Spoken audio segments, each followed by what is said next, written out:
My name is Sarah. I am 22 years old. This is my story. This is the story of how I lost everything in one morning. I met Daniel 2 years ago. He worked at a small cafe near my apartment. I went there every morning for coffee. He always smiled at me. His smile was warm and kind. One day, he asked for my name. That was the beginning. We started meeting outside the cafe. We walked in the park. We talked for hours. He told me about his dreams. He wanted to open his own business. He wanted to help his mother. She was sick and needed money for treatment. I told him about my job at the bookstore. I told him I wanted to write someday. He said I would be a great writer. Daniel became my best friend. Then he became more. I fell in love with him slowly, then all at once. His laugh made me happy. His voice calmed me. When he held my hand, the world felt safe. But Daniel had problems. He owed money to dangerous people. He borrowed it for his mother's medicine. The interest grew every month. He could not pay it back. He worked 2 jobs, but it was never enough. I saw the worry in his eyes. I saw how thin he became. I wanted to help, but I had no money either. One evening, Daniel took me to an old building. It was half finished and abandoned. Workers left it years ago.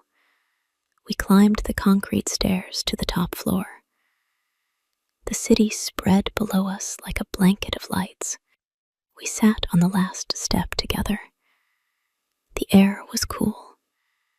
The stars were bright above us. Daniel put his arm around me.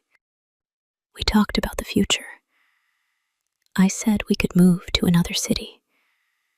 We could start fresh where no one knew us. He smiled, but his smile was sad. He said he had a plan. He said everything would be okay soon. Just one more thing to do, he said. One last job, and all the debt would be gone. Then we could be free. Then we could be happy. I asked him what job.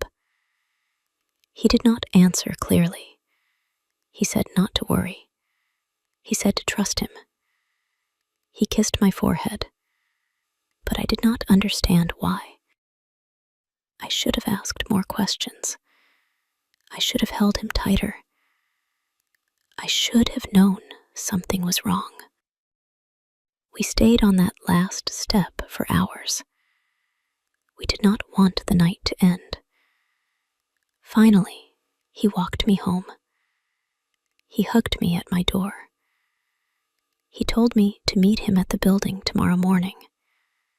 Same place, same step. He said he would have good news. He said our new life would begin. I could not sleep that night. Something felt wrong in my chest, a heavy feeling I could not explain. I told myself I was being silly. Daniel had a plan. Everything would be fine. Morning came slowly. I dressed quickly. I walked to the abandoned building. My heart beat fast with hope and fear mixed together. I climbed the stairs one by one. Each step echoed in the empty space. I reached the top floor. The last step was empty. Daniel was not there. I waited. Minutes passed. I called his name. My voice bounced off the concrete walls. No answer came. I looked down at the street below. I saw people gathered. I saw police cars. I saw an ambulance. My legs moved without thought. I ran down the stairs. I ran outside. I pushed through the crowd. I saw blood on the ground. I saw a covered body. I knew. A police officer stopped me. He asked if I knew the victim. I could not speak. I could only nod. He said Daniel fell from the building late last night, after he left me, after our goodbye. He came back alone.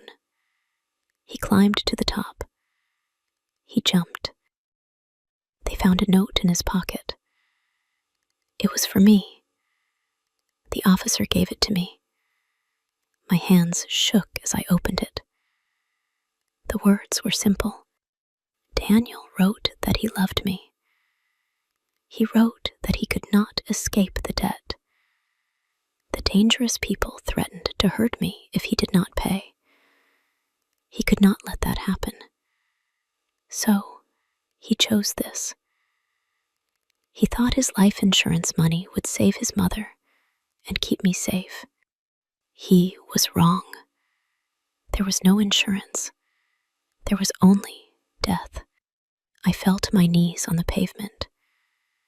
The world spun around me. Nothing made sense. How could love end like this? How could he leave without letting me help? How could he think I wanted to live without him? Days passed in darkness. I did not eat. I did not sleep well. Friends tried to comfort me. Nothing helped. The pain was too deep. It lived in my bones. I went to his funeral. His mother cried. She did not know about the debt or the threats. She only knew her son was gone. I held her hand. We shared our grief in silence. Weeks became months. I continued living because my body did not know how to stop. But inside, I was hollow. I went to work. I came home. I existed, but did not feel alive. Sometimes I go back to that building. I climb the stairs slowly. I sit on the last step where we sat together. I can almost feel his arm around me. I can almost hear his voice planning our future. But then I look down and remember. I remember this is where our story ended. This is where he chose death over fighting beside me. The last step means something different now. It is not just a place. It is a symbol. It is the edge between hope and despair. It is where love turned to loss. It is where my heart broke and never fully healed. I still love Daniel. I always will. But I also carry anger. Why did he not trust me enough to face the problem together? Why did he think dying was better than trying? These questions haunt me every day. People say time heals all wounds. They are wrong. Time just teaches you to carry the wound differently. I carry Daniel with me everywhere. In my heart, in my memories, in the empty space beside me. I never wrote the stories I wanted to write. How could I? The only story I know now is this one. The story of love and loss. The story of the last step. The story of the boy who jumped and the girl who stayed behind. This is my life now, forever marked by one terrible morning, forever haunted by what could have been, forever sitting on that last step, alone.